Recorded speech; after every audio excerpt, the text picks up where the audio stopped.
Un homme, une personne ou un groupe de personnes peut se faire représenter devant les esprits par le corps animal. Cela est prouvé dans la Bible. Le Dieu de tous les esprits, le Père de tous les esprits, le Dieu d'Israël, alors qu'il voulait dealer avec des hommes et qu'il ne pouvait pas tous les recevoir dans sa présence, il disait à chaque famille, les familles avaient la capacité de se faire représenter devant lui par le canal d'un animal. Lévitique 16, versets 7 à 10. Il prendra les 2 boucs et il les placera devant l'Éternel à l'entrée de la tente d'assignation. 2 boucs. Aaron jettera le sort sur les 2 boucs. Un sort pour l'Éternel et un sort pour Azazel. Aaron fera approcher le bouc sur lequel est tombé le sort pour l'Éternel et il l'offrira en sacrifice d'expiation.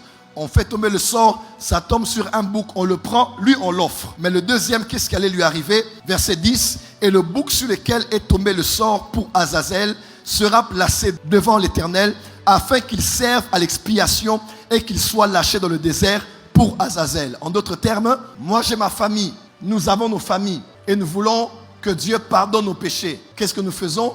Le prêtre prend 2 boucs, il tire au sort, le premier bouc que l'on tire au sort, on l'offre à Dieu en sacrifice. Et le deuxième bouc, il représente toute la famille. Donc nous sommes à 5 dans la famille, mais le bouc est seul. Mais le seul bouc représente 5 personnes. Par la loi de la représentation. Et maintenant, qu'est-ce qu'on allait faire? On allait poser les mains sur le bouc, on allait confesser les péchés, mettre les péchés de toute la famille sur le bouc.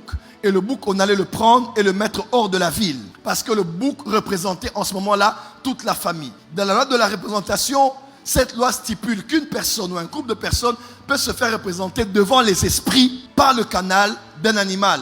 Donc un homme peut être représenté par un animal. Une famille peut être représentée par un animal. Un animal peut représenter un homme. Un animal peut représenter une famille. Voilà pourquoi aujourd'hui, par exemple, ça c'est la loi de la compensation maintenant, dans la plupart des familles chrétiennes, puisque nous connaissons le pouvoir de la coutume, puisque nous connaissons le pouvoir de ce qui se passe lors de la dot, beaucoup de chrétiens, à la place de donner un animal, de donner une chèvre, de donner un bouc, de donner une vache, de donner une poule ou de donner des coqs, ont décidé de mettre de l'argent à la place de donner un animal. Pourquoi? Pas forcément parce qu'on n'a pas trouvé l'animal correspondant, mais parce qu'on se dit, notre famille a tellement de combats spirituels que nous connaissons le pouvoir de la coutume et le pouvoir des animaux. Des fois, sans le savoir, on a ouvert beaucoup de brèches dans la vie des nouveaux mariés parce qu'on a donné un animal.